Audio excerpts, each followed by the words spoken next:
Assalamualaikum warahmatullahi wabarakatuh. Eh, Baik, pada pertemuan kali ini perkenalkan, nama saya Ridwanul Maknunah, mahasiswa Ilmu Pemerintahan Fakultas Ilmu Sosial dan Politik Universitas Sultan Ageng Tirtayasa. Pada kesempatan kali ini saya akan memaparkan hasil daripada laporan akhir magang mahasiswa di Ombudsman Republik Indonesia Perwakilan Provinsi Banten yang alhamdulillah pada tanggal 1 Agustus sampai dengan tanggal 30 September kemarin kita melaksanakan kegiatan magang di perwakilan Ombudsman Provinsi Banten. Langsung saja kita akan masuk kepada latar belakang kenapa sih kita ngambil magang di Ombudsman gitu. Mungkin kita akan membahas sedikit mengenai bahwasanya pelayanan sektor publik merupakan pelayanan yang memang dilaksanakan oleh instansi pemerintahan ataupun swasta untuk kepentingan masyarakat luas. Sebuah aturan yang dapat menjaga masyarakat dari terjadinya maladministrasi tentu itu memerlukan lembaga yang mengawasi lembaga lainnya. Artinya dalam sebuah lembaga instansi perlu tentunya membuat lembaga pengawasan maladministrasi. Nah, hal inilah yang kemudian melatar belakangi terbentuknya Ombudsman di Indonesia yang sehari ini itu pun memang sudah ada di wilayah di seluruh Indonesia, salah satunya di Provinsi Banten. Maraknya penyalahgunaan kewenangan dalam pelayanan publik, keluhan masyarakat terhadap pelayanan publik, dan proses penggunaan jasa pelayanan publik tidak lepas dari masalah-masalah yang hadir pada instansi pemerintahan. Kendati dari itu, upaya pemerintah dalam mengatasi serta melakukan pencegahan tentunya perlu untuk diteliti. Masyarakat luas tidak sedikit mengeluhkan pelayanan publik yang terbelit dan dipersulit dalam urusan administrasi. Tentu itu menjadi pertimbangan dalam pelaksanaan pengawasan tersebut.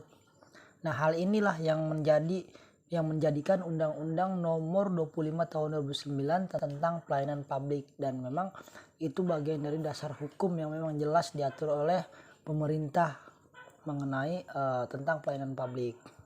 Kali ini kita memang akan membahas mengenai laporan-laporan yang itu memang hadir dalam maladministrasi di Indonesia itu pada tahun 2015 mencapai sampai 6.859 laporan. Kemudian di tahun 2020 laporan masyarakat terhadap maladministrasi mencapai 7.204 laporan yang diduga terjadinya maladministrasi. Nah, pada dasarnya memang masyarakat yang tergantung pada pemerintah dalam pelayanan publik seperti pada instansi kependudukan, perbankan, dinas sosial, PLN, dan OJK memiliki laporan paling banyak sepanjang Januari Desember di 2020 kemarin. Hal ini juga yang melatar belakangi kita melakukan apa yang disebut dengan magang di Ombudsman itu, dikarenakan Ombudsman Perwakilan Banten tentunya memiliki catatan tersendiri gitu mengenai laporan yang diterima, sehingga memang perlu adanya penguatan dan kerja keras pengentasan maladministrasi yang dapat merugikan masyarakat. Pada tahun 2020 ada 211 laporan maladministrasi yang memang itu diterima langsung oleh Ombudsman RI Perwakilan Provinsi Banten. Laporan tersebut paling banyak memang tergolong pada penundaan berlarut. Pada mulanya memang perbandingan ini dijadikan sebagai bahan keseriusan instansi-instansi yang ada di Provinsi Banten dalam melakukan tugas dan fungsinya sebagai lembaga pelayanan publik. Jadi dalam mekanisme dan memang kewenangan dan tugas dan fungsi Ombudsman Provinsi Banten ataupun ombudsman lainnya memang bertugas dalam masalah-masalah tentang maladministrasi yang memang itu terjadi oleh lembaga-lembaga atau instansi-instansi pemerintah dan swasta dalam melakukan pelayanan publik. Baik, selanjutnya kita akan meliti kepada tujuan magang. Tujuan magang yang memang diperuntukkan prodi ilmu pemerintahan kepada mahasiswa semester 7 yaitu itu untuk mempelajari lingkungan kerja dan mengimplementasikan ilmu yang diperoleh di kampus serta mencari relasi untuk mahasiswa ketika mahasiswa sudah siap untuk bekerja. Selain itu juga meningkatkan wawasan pada mahasiswa serta berkompeten pada bidang pekerjaan secara kontekstual, bukan hanya berbicara soal substansi gitu, seperti itu. Dan juga meningkatkan skill yang dimiliki mahasiswa agar dapat lebih berkembang secara maksimal, mempertajam pisau analisis mahasiswa dalam segala dinamika masalah sampai pada problem solving. Berbicara soal manfaat magang, tentunya manfaat magang pada mahasiswa yaitu menambahkan skill gitu, sehingga memang kemampuan mahasiswa yang dapat meningkatkan secara maksimal. Mahasiswa juga dapat mengetahui dinamika dalam pekerjaan. Nah, inilah yang kemudian memiliki pengalaman mahasiswa dalam mengatasi permasalahan yang ada pada instansi kerja mahasiswa ke depannya, yang nantinya juga itu akan bergelut dalam baik itu dalam dunia pekerjaan pemerintahan ataupun dalam dunia kerja organisasi swasta, seperti itu. Baik, selanjutnya mungkin kita akan mengenal terlebih dahulu apa sih itu ombudsman, dan kemudian apa sih tupoksi ombudsman, dan kemudian apa sih pekerjaan mahasiswa ketika sedang magang gitu, seperti itu. Baik, mungkin langsung aja kita akan membahas mengenai definisi ombudsman terlebih dahulu. Ombudsman merupakan lembaga negara yang bertugas pada pengawasan pelayanan publik. Nah, pengawasan yang dimaksud merupakan pengawasan ombudsman mengenai lembaga yang melakukan pelayanan publik seperti Disduk Capil, Dinsos, dan lainnya. Ombudsman juga mengawasi badan usaha milik negara dan badan usaha milik daerah. Ombudsman RI perwakilan Provinsi Banten ini juga beralamat di Jalan Kolonel TB Suwandi, Lingkar Selatan, nomor 7, Kelurahan Lontar Baru, Kecamatan Serang, Kota Madia, Kota Serang, Provinsi Banten. Ombudsman juga ini merupakan lembaga yang bertugas terhadap pengawasan pelayanan publik terkait maladministrasi. Mengenai ombudsman sendiri, ombudsman ini bersifat mandiri ya. Maksud mandiri ini artinya tidak memiliki hubungan kedinasan atau hierarki kepemimpinan pada instansi lain. Selain itu, memang ombudsman juga memiliki beberapa fungsi yang tercantum pada Undang-Undang Nomor 37 Tahun 2008. Yang pertama, tugas dan fungsi ombudsman Provinsi Banten ataupun ombudsman lainnya. Yang pertama ini adalah menerima laporan yang berkaitan dengan maladministrasi. Kemudian yang kedua itu adalah memeriksa inti laporan yang masuk. Yang ketiga ini menindaklanjuti laporan yang masih dalam wewenang ombudsman. Yang keempat ini melakukan inisiatif investigasi. Yang kelima berkonsultasi dengan pihak lain baik lembaga maupun masyarakat sipil. Dan yang keenam melakukan pencegahan maladministrasi. Selain daripada memang tugas dan fungsi ataupun kita mengenal ombudsman, kita juga akan mengetahui dari paparan ini mengenai visi dan misi ombudsman itu sendiri. Nah, di sini juga ombudsman RI memang ini juga memang ombudsman RI yang memang memiliki visi dan misi yang itu memang sejalan dengan berbagai perwakilan ombudsman di perwakilan lainnya. Seperti visi pada ombudsman ini adalah ombudsman RI yang berwibawa, efektif dan adil, dan terdapat 5 misi dalam pelaksanaannya. Yang pertama itu memperkuat kelembagaan ombudsman RI. Yang kedua, meningkatkan kualitas pelayanan ombudsman RI. Yang ketiga, meningkatkan partisipasi masyarakat. Yang keempat, mendorong peningkatan kualitas pelayanan publik. Dan yang kelima, memperkuat pemberantasan dan pencegahan maladministrasi dan korupsi. Dalam bidang dan ombudsman itu disebut sebagai asisten atau anggota asisten, seperti itu. Artinya di bidang kasihanian ombudsman ini terdapat 4 ya, yang memang itu yang kita ketahui dan memang itu yang disampaikan oleh pihak ombudsman kepada kita. Yang pertama itu adalah bidang keasistenan PVL. Asisten PVL ini asisten penerima dan verifikasi laporan yang bertugas memang menerima laporan atau aduan dari pelapor. Kemudian itu adalah asisten riksa atau asisten pemeriksaan berkas terhadap berkas yang memang sudah memang bertugas setelah menerima dokumen laporan dari PVL untuk diperiksa lebih detail dan menindaklanjuti laporan dari pelapor. Kemudian ada juga asisten pencegahan. Asisten pencegahan ini bertugas untuk melakukan monitoring ke tiap-tiap instansi yang melakukan pelayanan publik agar bisa mewaspadai terjadinya maladministrasi. Dan kemudian yang terakhir itu ada kesekretariatan. Kesekretariatan ini memang bertugas untuk melakukan administrasi di lembaga ombudsman, surat menyurat dan pengelolaan gedung atau kantor ombudsman. Dan ini biasanya sebagai asisten ataupun pekerja yang memang ASN, jadi aparatur sipil negara yang memang sudah menjadi ASN gitu, seperti itu.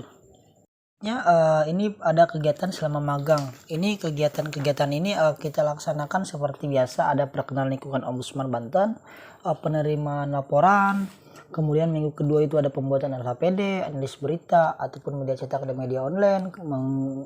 Kemudian di minggu ketiga juga kita penerimaan laporan, dan minggu keempat penerimaan laporan dan akses simpul data dan aspek. Dan itu memang simpul dan aspek ini website ataupun aplikasi yang memang hanya dimiliki oleh ombudsman, seperti itu. Kemudian ada juga di minggu kelima kita melakukan sosialisasi investigasi lapangan atau dan juga analisis berita media cetak dan online, kemudian investasi lapangan kembali gitu. Kemudian di minggu keenam kita melakukan pembuatan laporan investigasi lapangan dan laporan akhir magang, seperti itu. Baik, selain dari yang memang tadi disampaikan juga pengalaman kegiatan magang di ombudsman, kita juga dibagikan dengan tugas-tugas pokok kita atau pada bidang masing-masing. Seperti pada dasarnya dalam tugas dan wewenang ombudsman, peneliti juga memfokuskan pekerjaan ini kepada bidang keasistenan inisiatif investigasi ombudsman. Nah, ini juga disebabkan agar peneliti tidak begitu bingung dalam menangani fungsi dan tugas ombudsman sebetulnya. Pada bagian ini pasal 7 huruf D Undang-Undang Ombudsman bahwa salah satu tugas dan wewenang ombudsman melakukan investigasi atas prakarsa sendiri atau inisiatif. Nah, mengenai ini dugaan maladministrasi dalam pelayanan publik ini memang sebagai acuan ombudsman untuk melakukan tugas dan wewenang tersebut sesuai dengan undang-undang yang sudah tertera. Pada bidang ini juga ombudsman tidak perlu menunggu laporan dari masyarakat. Nah, jika sudah menemukan dugaan maladministrasi, asisten ombudsman bisa langsung turun ke pihak instansi tersebut untuk melakukan investigasi lapangan. Untuk melakukan investigasi inisiatif lapangan, ombudsman mencari data dari media sosial atau media massa dan atau mendengar kabar burung dari masyarakat. Nah, hal ini yang bisa menjadi salah satu acuan bagi ombudsman untuk melakukan pemeriksaan seperti itu. Pada bagian yang ini kita memiliki tahapan-tahapan yang memang perlu dilalui. Pada tahapan pertama tadi yang sudah disampaikan, bahwasanya kita memang perlu mencari informasi terlebih dahulu ataupun mendengarkan informasi dari luar yang memang itu bisa dilakukan investigasi inisiatif yang diprakarsai oleh ombudsman. Nah, kemudian pada tahap kedua ini kita juga dapat mengumpulkan semua data yang memang itu dapat menyusun laporan atau yang hal-hal substansial gitu, seperti itu. Yang dimana yang pertama itu adalah perihal informasi, sumber informasi, tujuan, dan kemudian dasar hukumnya apa gitu, dan hasil pengumpulan informasi, analisis dugaan, kesimpulan, dan rencana tindak lanjut. Nah, pada tahap selanjutnya kita juga ada tahap mungkin saya sebutkan sebagai tahap ketiga lah, seperti itu. Pada tahap ini juga kita akan melakukan selanjutnya itu akan ada namanya sidang pleno dalam sidang ombudsman untuk bagaimana selanjutnya apakah kepala perwakilan akan menerbitkan surat perintah untuk investigasi inisiatif pada asisten untuk melihat instansi tersebut atau memang itu tidak disetujui atau memang kurang data dan sebagainya gitu.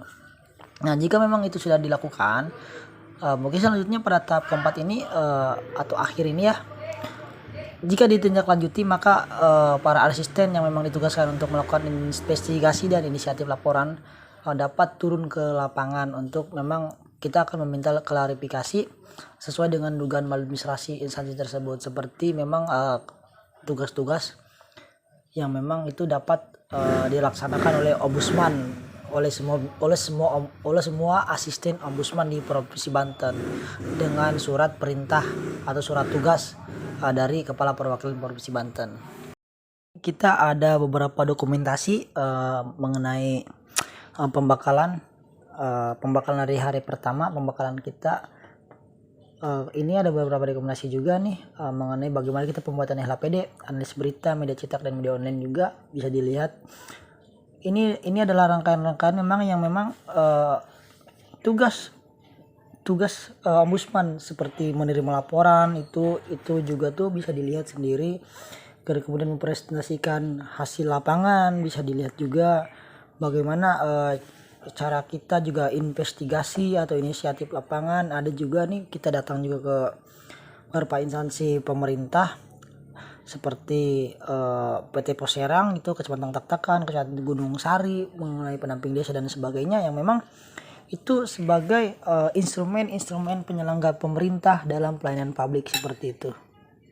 Kemudian mengenai apa sih kesimpulan dari memang pembahasan ini, dari magang ini, kesimpulan dari hal ini itu kita peneliti melakukan kegiatan magang pada Ombudsman RI Perwakilan Provinsi Banten. Memang kegiatan magang ini dilakukan selama 40 hari kerja atau selama kurang lebih 6 minggu di dalam kegiatan magang ini. Penulis ataupun peneliti juga dalam hal ini mendapat banyak pengalaman, pengetahuan serta hal-hal baru yang sangat bermanfaat. Dari kegiatan ini pula peneliti dapat mengenal praktik-praktik maladministrasi pada organisasi pemerintahan. Dari itu peneliti dapat mengetahui maladministrasi apa saja yang kiranya dapat dilaporkan pada ombudsman serta hal-hal yang dapat diawasi oleh Ombudsman Provinsi Banten. Dalam kegiatan magang ini peneliti dapat mengetahui secara langsung bagaimana kegiatan yang memang dilakukan oleh Ombudsman RI Perwakilan Provinsi Banten. Pada setiap keasistenan tidak ditemukan permasalahan yang terjadi, terlihat dari kerajinan serta kedisiplinan para pegawai terlihat baik dan diatur dengan regulasi WFH dan WFO. Karena kenapa? Kita kemarin juga lagi musim lagi ada pandemi COVID-19 seperti itu, sehingga memang para pegawai masuk kantor secara bergantian sesuai jadwal yang telah ditetapkan. Baik, mungkin untuk rekomendasi kita akan, selama saya magang memang saya merasakan hasil temuan yang memang mendapatkan selama magang kurang lebih 6 minggu ya. Meneliti menganalisis dia asisten di bidang investigasi dan inisiatif perlu memang meningkatkan sumber daya manusia. Ini juga menjadi suatu tolak ukur yang sesuai dengan banyaknya laporan dari masyarakat dan inisiatif lapangan yang dilihat asisten tidak cukup waktu dalam menyelesaikan dugaan dan pengaduan. Ini adalah langkah yang paling baik yang memang menurut penulis ataupun saya sendiri gitu, dan dengan menambahkan sumber daya manusia dan menciptakan asisten yang profesional dan berkualitas tentu menjadi pencapaian yang baik bagi Ombudsman Provinsi Banten itu sendiri. Ini juga disebabkan akan banyaknya instansi serta undang-undang pelayanan publik, dan kemungkinan paling besarnya akan banyak pelanggaran yang dilakukan oleh instansi dengan melihat dinamisasi undang-undang serta kebutuhan masyarakat. Salah satu contohnya adalah menjaga protokol kesehatan. Ini adalah peraturan baru yang dinamis loh gitu. Sehingga di setiap instansi harus melakukan aturan atau keputusan terkait pelayanan publik, yang dimana ini menyesuaikan dengan situasi pandemi. Karena sebelumnya juga memang peraturan ini tidak ada gitu, karena ada pandemi ini. Kemudian masuklah aturan baru yang memang itu perlu memang pengawasan yang ketat oleh Ombudsman itu sendiri, yang kemudian akhirnya menguras tenaga dan pikiran serta seperti yang tadi juga dijelaskan di atas bahwasanya ada kegiatan pegawai WFH dan WFO seperti itu. Mungkin Ombudsman tentu akan mengawasi setiap jangkal aturan yang berhubungan tentang peraturan protokol kesehatan tersebut ya, seperti pengawasan pos jaga, pengawasan vaksinasi dan lain-lain. Mungkin cukup sekian, terima kasih. Hanya itu yang bisa saya sampaikan. dengan ini saya akhiri. Wal muwaffiq ila aqwamit thoriq. Wassalamualaikum warahmatullahi wabarakatuh.